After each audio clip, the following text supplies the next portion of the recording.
योगी का क्या दावा है जिससे पाकिस्तान एकदम हिल गया है? क्यों आखिर पाकिस्तान में हड़कंप मचा हुआ है?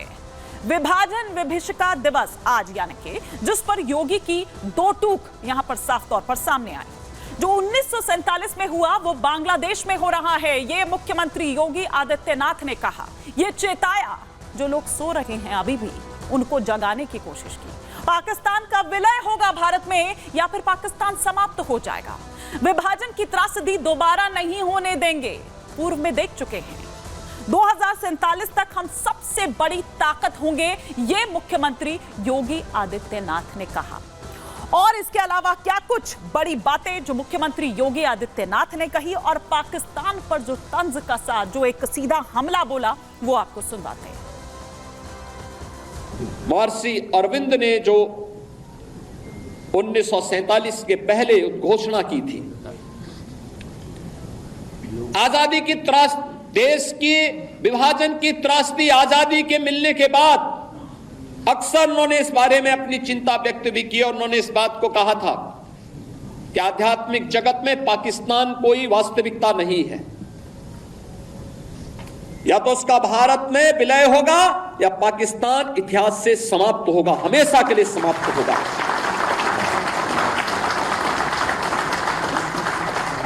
क्योंकि आध्यात्मिक जगत में जब जिसका कोई वास्तविक अस्तित्व नहीं है उसको नष्ट ही होना है, और उसकी नष्टता, उसके नश्वरता को हमें संदेह की निगाहों से नहीं देखना चाहिए।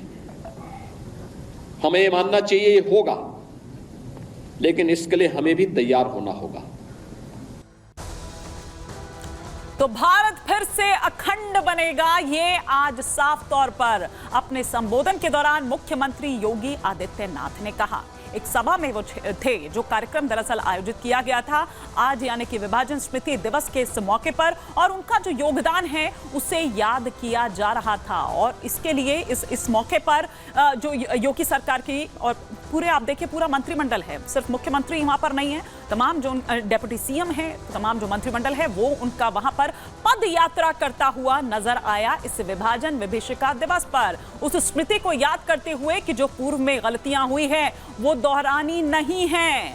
अखंड भारत की बात यहां पर करते हुए नजर आए, और साथ ही साथ ये कि किस तरह से जिसका आध्यात्मिक कोई अस्तित्व नहीं है वो नश्वर है, जिसका वैसे ही कोई नामो निशान उसमें नहीं है तो नामो निशान तो वैसे ही उसका नहीं बचेगा, ये साफ तौर पर मुख्यमंत्री योगी आदित्यनाथ द्वारा कहा गया। लेकिन ये देखिए, ये तस्वीरें हम आपको दिखा रहे हैं, कल स्वतंत्रता दिवस का मौका है, लेकिन उससे ठीक पहले जिस तरह से एक कैंपेन पूरा चलाया हुआ है हर घर तिरंगा का, ये तिरंगा आप यहां पर देख रहे हैं, और तिरंगे के साथ मुख्यमंत्री योगी आदित्यनाथ सेल्फी लेते हुए यहां पर नजर आ रहे हैं। 9 अगस्त से इसकी शुरुआत हुई है और कल यानी कि स्वतंत्रता दिवस के इस मौके तक ये 6 दिनों का जो पूरा कार्यक्रम है वो चलाया जा रहा है, और हर जगह से इसी तरह की तस्वीरें जो हैं वो निकलकर सामने आ रही है। और खुद मुख्यमंत्री योगी आदित्यनाथ ने भी सेल्फी, ये तिरंगा यहां पर फहराया, लेकिन वहीं उसके साथ सेल्फी लेते हुए भी। तो एक तरफ चूंकि विभाजन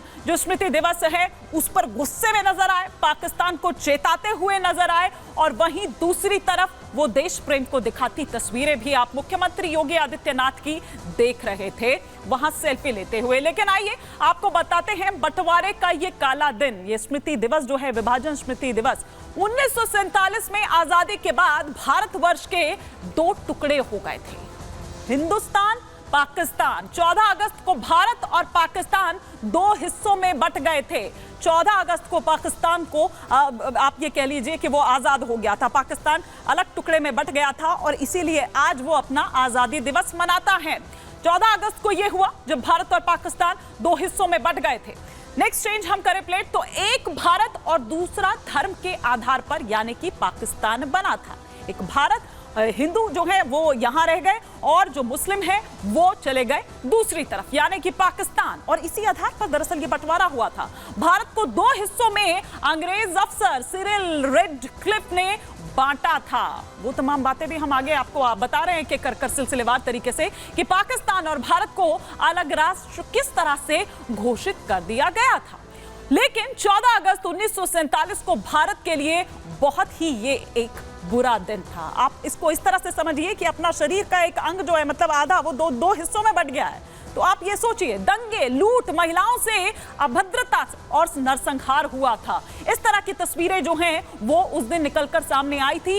इसीलिए हम उसे कह रहे हैं काला दिन, बंटवारे का वो काला दिन जो हम आपको दिखा रहे हैं। और तस्वीरें हम दिखाते हैं, ये देखिए, ये काला दिन, ये किस तरह से, ये बंटवारे वाले दिन की हम तस्वीरें आपको दिखा रहे हैं। किस तरह से आप ये देखिए, फटे हाल एकदम। अगर हम ये तस्वीरें यहां पर दिखाएं, जब देश अलग हो रहे, जब एक देश अलग हो रहा था, दो हिस्सों में बंट रहा था, तो किस तरह की वो स्थिति थी। और लोग देखिए, जिसको जहां जैसे मौका मिला वो अपनी पोटली उसने बांधी और वो पोटली लिए वो निकल रहा है अपने बच्चों के साथ नंगे पांव। और देखिए किस तरह के हालात दरअसल उस वक्त हो गए थे।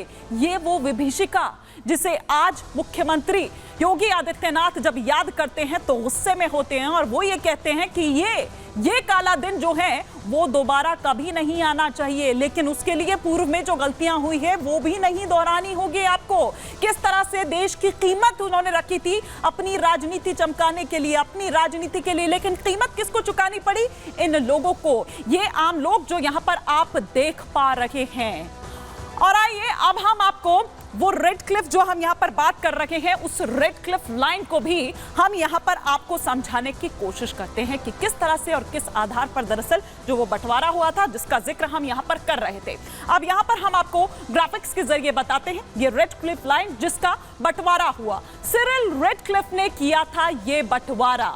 36 दिन में हुआ था भारत और पाकिस्तान का यह बंटवारा। वो तमाम जो प्रोसेस रहा, वो तमाम जो बैठकें उस वक्त भी हुआ, चिंतन मनन, रेडक्लिफ ने जमीन और सरहदें तय कर दी। रेडक्लिफ की ओर से यह तय किया गया 8 जुलाई 1947 से सरहदें बांटने की जो प्रक्रिया है वो शुरू हो गई थी और 36 दिन में बांट दिए गए। गांव हो, नदियां हो, नहर हो, शहर हो, सब कुछ बांट दिया गया। सिर्फ 36 दिन लगे। आप ये सोचिए, 13 अगस्त 1947 को बंटवारे का ब्यौरा माउंटबेटन को सौंप दिया गया और यह कहा गया कि इसी आधार पर नदी, नाले, शहर जो भी हों वो इस तरह से बंट जाएंगे, इस तरह से बांट दिए जाते हैं। लेकिन अब जब यहां पर यह कहा जा रहा है कि भारत एक बार फिर से अखंड भारत बनेगा, कैसे कहा जा रहा है, क्यों कहा जा रहा है, पाकिस्तान में किस तरह के हालात है, वहां भीतर से किस तरह की आवाजें उठ रही है, आइए ये भी हम आपको यहां पर दिखा रहे हैं कि पाकिस्तान कैसे है अखंड भारत का हिस्सा। आंतरिक विद्रोह जो वहां पर दिखाई दे रहा है वो सबसे बड़ा, यहां पर आप एग्जाम्पल कहिए, जो चीख चीख कर यहां पर खुद उसकी तस्दीक करता हुआ नजर आ रहा है। दूसरे नंबर पर जिस तरह की अराजकता वहां पर नजर आ रही है, दूसरे नंबर पर वो आता है।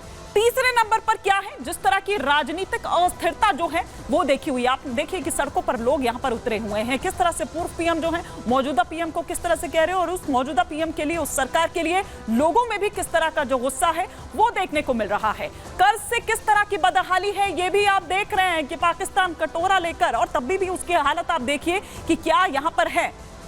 आंतरिक हालात जो हैं वो बहुत अच्छे नहीं हैं, ये वो वजह यहां पर जो दिखाई देती हैं, इसीलिए ये कहा जा रहा है। तो ये वो तमाम जो कारण हम यहां पर आपको दिखा रहे थे।